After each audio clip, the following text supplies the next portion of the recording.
Hi everybody, Jessie here, and today I have another review for you. And if you've been following streams at all, it's probably no surprise to you guys that it's on Enshrouded, which is like a survival action RPG game that is still technically early access because it's been out for quite some time, since I think January 2024, and there's been a lot of updates since then.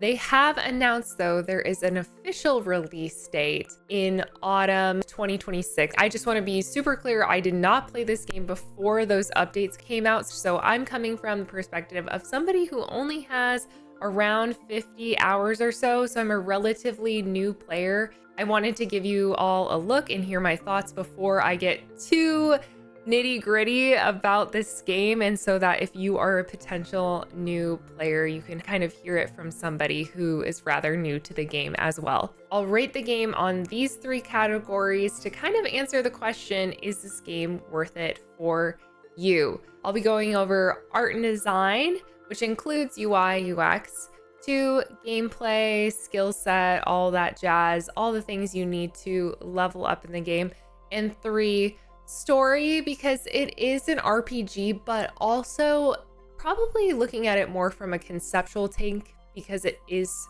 survival based. So the story isn't necessarily the driving factor of the game, but I also want to include the building aspect, which ties into art and design and gameplay. It's kind of just like a core of some types of survival games. You can play multiplayer up to 16 players on a server, but there is no PvP. So it's all PvE.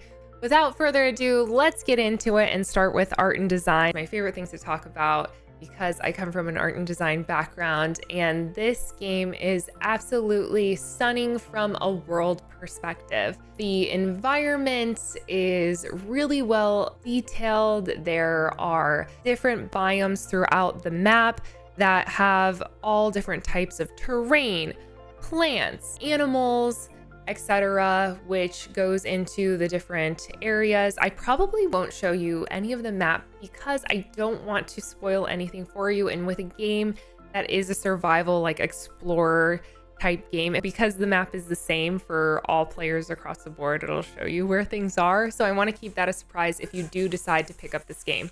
With that being said, while the environment is beautiful and amazing, the one thing that I found kind of lacking, which is one of my favorite parts, was the character creator. You are kind of limited to several base bodies and base faces, so there's not options to really adjust that, and the hairstyles are rather limited. But I will say you are looking mainly at the back of your character because it is a third person viewpoint. The other thing that kind of this goes into, and we'll talk about this in gameplay, is there are customizable options with hair colors that you have to unlock with a certain merchant in a certain quest line. So there would be more options, but they're just not offered up front, which I found a little bit frustrating. Even though I couldn't make a cute character, the characters themselves are in this really cute style. It's not necessarily realistic, and I don't want to say cartoony because that has its own connotations, but it's light and fun and a little bit more rounded than necessarily some other games that you would see in the survival realm. Overall, it does have enough details. All of the merchants have their own voice lines, which is really unique and adds more detail and liveliness. There's really cute animals that you can have, and I felt like they continued that look and style even throughout the items. Everything was consistent across the board, making it easy to understand the UI. Well, I feel like there could be some more easy details. I know for a fact that they have come a long way, at least with the organization systems, because people have said in the past it was hard to organize your chests, and with something that's like a survival based game where you need a lot of items, it seems that they have things laid out in the best way that they can for now. Just I found some of the categories a little bit confusing just as you were starting out, because you would find things and not really know what it was used for. So it would just be like material, and you're like, great, so should I keep this? There are so many other things that I could talk about, but overall, it's simple, easy, accessible, and once you understand it, it kind of just goes to the back of your brain and becomes muscle memory within a few short hours. So nothing wrong with that. And I'll just end with lighting and sound design. The lighting is gorgeous in this game. Like, I love me some enshrouded sunsets. There is a day-night cycle, so I think that's really important to have the day-night cycle look great, and it goes hand in hand with the sound design, which is really great because it immerses you into the world. There's beautiful ambient fantasy-esque sounds, and then also it's certain music is triggered when you're around an enemy in a fight. When you outrun an enemy, the music just slowly fades down in a way and ends, which is a great indicator for players that you're in a safe zone. And I like that it's subtle enough that it's not taking away from the game. It's just adding a little bit extra to some of the subtle fight mechanics. So for the art and design, I would actually give it a solid 7, despite my qualms with the character creator. I think there's just been so much work into this game, and the environment is so beautiful that I am happy with it and would definitely rate it a high 7. So let's move on to the gameplay. I want to talk about tutorial, new players and quests, skill trees, builds, etc. And I will start with, obviously, the beginning, the tutorial, which kind of felt non-existent in a way, because I don't know if it was because I played with a friend and I kind of got distracted, but I felt like it was so minimal that I wasn't really sure exactly what to do in the beginning. But because I have survival game experience, I kind of understood the concept of this types of game. And then the quests are somewhat part of the tutorial, and they lead you to how to kind of set up your base through merchants, finding different materials, and then how to progress through the story. I will say you might need to be patient because you might not be able to unlock certain things rather early on just because you don't have the right merchant, if that makes sense.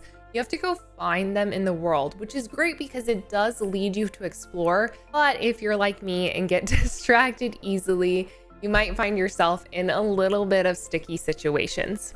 And with those sticky situations, there is the thing that's also frustrating. And I know that this is a part of survival games and I kind of like the grind of it, but if this is not for you, you can turn this setting off. You lose or drop your stuff when you die, which is obviously a function of so many survival games. The way that you get around the world is with this flight suit. You move through the world relatively fast, but because there's not a ton of checkpoints or fast travel in the beginning, you can sometimes be having to really walk far across the map to get your fallen goods. So just something to take note that for new players, it could be a little bit frustrating. And I would say it takes around at least 4 hours to feel comfortable because it does take a bit to level up. I have, like I said, almost 50 hours and I think I am level 12. So as you level up, the skill tree is really cool and detailed. You don't start with a class, but you can specialize into different classes. I've seen bigger and I've seen smaller with these different skill trees. So in some ways this could be intimidating depending on where you're coming from. But as someone who comes from a background who loves different classes of characters, I thought this was a fun implementation into a survival type game. In the beginning of the skill tree, when you're first starting to level up, I do feel like you could feel like you're missing a couple key elements. Like one, for example, is the double jump. You need that right away, but if you don't have it right away, it's a little bit annoying, especially if you hop into somebody else's server and they all are a little bit higher level than you. There will be that discrepancy. I will say there's a little bit of an advantage with playing with other people just in terms of facing enemies and boss fights, especially in the beginning. I just think there's a bit of a curve to get used to the game. Solo is going to be a little bit more of a grind. If you are really good with crafting, understanding the skill tree, and bringing items with you on your quests, you might be able to really succeed playing solo, which leads me into kind of the potion building rune system that they have. Weapons are all like a certain cost in runes, and you can trade these in with different merchants to upgrade your weapons. You can craft potions with different alchemy ingredients that you find in the world, or you eventually, once you set up your farm, you can do that as well. I think it will take probably about 15 hours to get all the main merchants. So patience is key, quests are key. And that leads me to say, I would probably rate this only a 6 out of 10 for gameplay, just because of the solo multiplayer imbalance.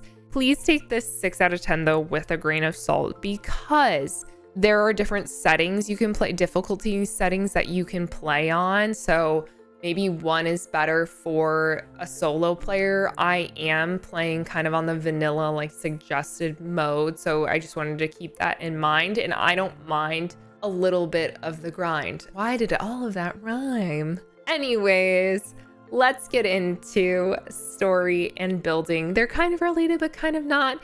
But basically, you're a Flameborn who's like set into this world to fight the Shroud, which is this dangerous mist that you go into which kind of like corrupts the area and creates these monsters. Well, the story the devs give you is creative. I feel like you, because of the building, are allowed to make your own story in the world of Embervale, I think it's called. And what will your world look like, what will your bases look like, is completely up to you, because the builder is very, very detailed. I am new to this game, so please don't judge my clips of me building different things. You can get super nitty gritty placing things with the builder. You can do block by block. You can place bigger pieces with the grid snap function. You can flatten the ground, you can make hills, and it's not only structural, it's also interior design, because you can also build pots and pans, kitchens, plates, tables, furniture, all of that, just to customize your home base, whatever you want to do. You can even restore some of the abandoned towns in the game.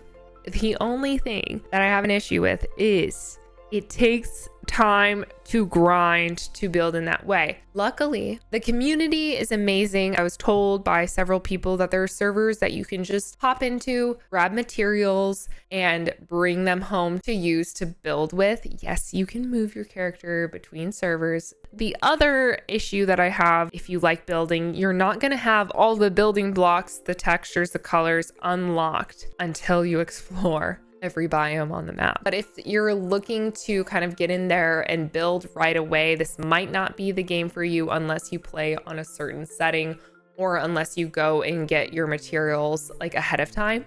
This kind of leads me back to the point where it's easier to play with friends if you're trying to play on like the vanilla mode and not just like go get materials. Even with those few frustrations, I would still rate it 7 out of 10, just because the concept is really cool. Like, I've never played like a fantasy survival game. I wish I could build a bit more easily in the regular mode, but that's just me.